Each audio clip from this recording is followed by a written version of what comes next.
पूरी करो, पूरी करो, पूरी करो। हमारी मांगे पूरी करो, पूरी करो, पूरी करो। जीडीएस को रेगुलर करना होगा, करना होगा, करना होगा। भारतीय डाक विभाग भारत का एक प्रमुख हिस्सा है और इसका इतिहास भी बहुत पुराना है।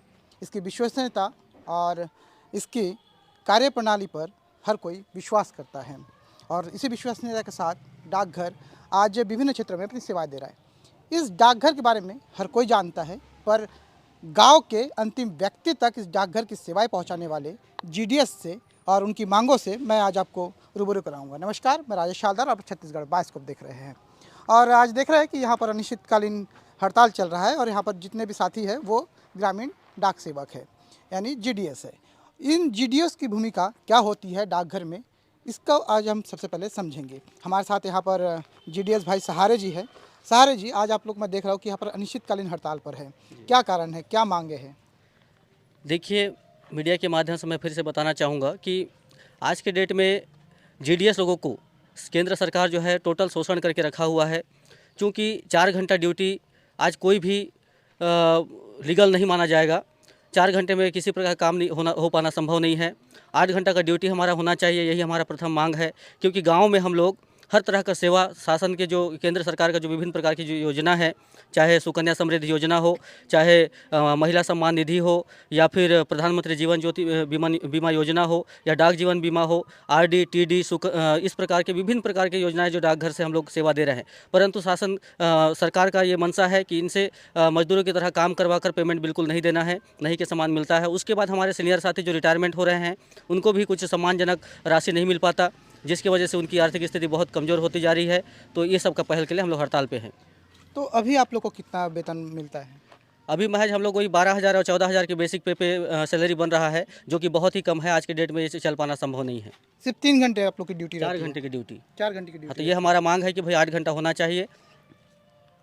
तो आप सोच सकते हैं कि आज की महंगाई का ज़माना है, जहां पेट्रोल अभी 100 के ऊपर है, डीजल 100 के ऊपर है, दाल अभी 200 के करीब पहुंचने वाला है, सरसों तेल का भी रेट बढ़ रहा है। ऐसे में एक परिवार चलाना कितना मुश्किल होता है और इन मुश्किलों का सामना करते हुए ये जीडीएस लगातार अपनी सेवाएं गांव के अंतिम व्यक्ति तक पहुंचा रहे हैं। उसके बाद भी सरकार इनकी तरफ कोई खास ध्यान नहीं दे रही है और इनकी हालत ऐसी है कि जब भी ये मांग अपना लेकर पहुँचते हैं तो बस इनको आश्वासन दे दिया जाता है। और ऐसे इस विभाग में सेवा करते करते देखिए, ऐसे बुजुर्ग हमारे जीडीएस साथी भी है जिनके बाल सफ़ेद हो गए हैं यहाँ पर काम करते करते, लेकिन उनकी अगर सुविधा की बात करें तो उनकी सुविधा यहाँ पर कुछ भी नहीं मिल पा रहा है।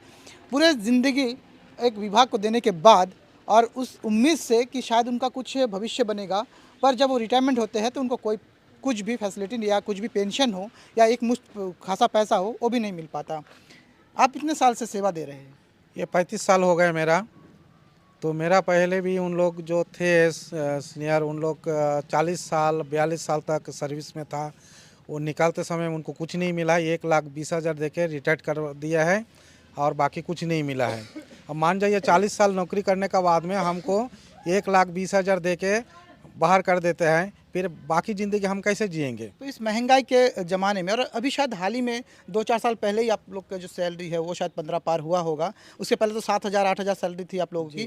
तो कैसे आप लोग अपने परिवार का पेट पालते हैं? आप कैसे अपने बच्चों को शिक्षा देते हैं? बहुत मुश्किल से हम लोग खेती किसानी मजदूरी करके कभी महुआ चुनने भी जाते थे, तेंदुपत्ता तोड़ने जाते थे और ये ड्यूटी का काम पूरा कर लेते थे।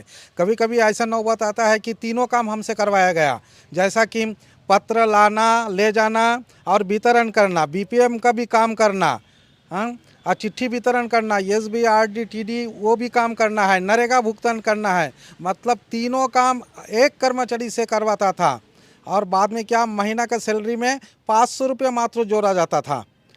और रिटायर्ड होने का बाद में हम लोग को कुछ नहीं दिया जाता। 1,20,000 रुपये में क्या आजकल गुजर होता है क्या? क्योंकि जो सामने वाला ज़िंदगी है वो कभी गुजरना मुश्किल हो जाता था। बाकी क्या है, एक आम आदमी बुजुर्ग बनने के बाद में उनको आम आदमी को पेंशन मिलता है 350 या 500 रुपये करके। हम लोग रिटायर्ड के बाद में हमको कुछ नहीं मिलता है। राज्य सरकार भी बोलता है कि आप तो नौकरी वाला हो, और केंद्र सरकार हमको कुछ नहीं देते हैं। तो राज्य सरकार और केंद्र सरकार के बीच में इस पार्ट में पीसते ये जीडीएस कर्मचारी